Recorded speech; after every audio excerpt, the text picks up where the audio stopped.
तो शुरू कर रहे हैं क्लास। जी सर।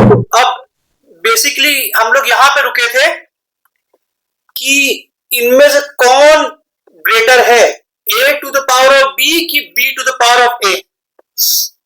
हाँ भाई, तो अब मुद्दा यह है कि एक बार इसमें देखो पहला जो नंबर है वो a है और दूसरा जो नंबर है ना, वो b जी है। सर। जी देखो साफ साफ लिखा है यहाँ पर b जो है वो a से बड़ा होगा। जी ठीक है, तो मान लो पहला नंबर हम ले लेते हैं, पहला पेयर, तो ये हो जाएगा 1 टू द पावर ऑफ 2 और ये हो जाएगा 2 टू द पावर ऑफ 1। तो ये हो गया 1 और ये हो गया 2। जी कौन बड़ा है इसमें? ये बड़ा है, मतलब ये जी जीत सर। गया। जी ठीक है, जी implies a to the power of b is smaller than a to sir. the power of a। जी ठीक है, a equal to 1, b equal to 2। अब मान लो, अब हमने ये लिख लिया a equal to 3 और b equal to 4। उस केस में क्या है, a to the power of b और ये 2 to the power of a है, ये हो जाएगा 3 to the power of 4 और ये हो जाएगा 4 to the power of 3। अब 3 to the power of 4 81 हो गया और ये क्या हो गया 64। जीता कौन? ये जीत गया। समझ में आई बात? ये जो आईआईटी का फंडा है, तो ये आप लोग इस तरह से जो पॉसिबिलिटी है ना, वो आप चेक करेंगे।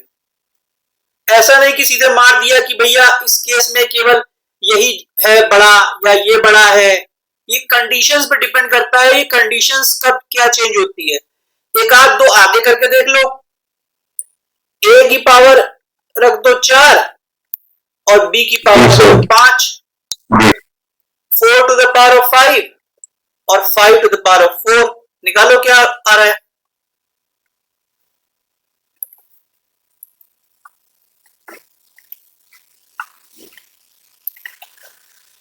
4 4 जा 16, 16 और ये 16 और ये 4 और 5 पंजे 25 और ये 5 पंजे 25। 25 25 जा कितना होता है? 625 होता है। 16 16 या कितना होता था? 256 होता था।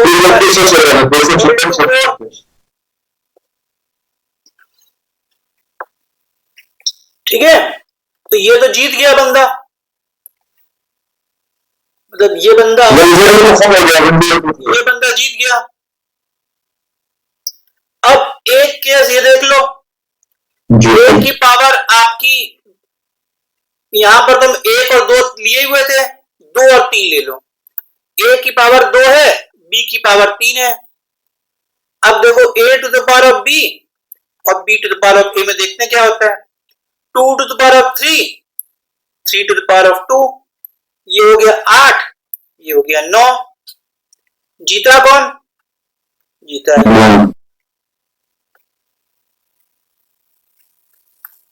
ठीक है, तो शुरुआत के 2 राउंड में तो ये जीत रहा है, फिर आगे कौन जीत रहा है? a to the power of b जीत रहा है। ये बात क्लियर हो गई? क्लियर हुई? पॉसिबिलिटी बन गया।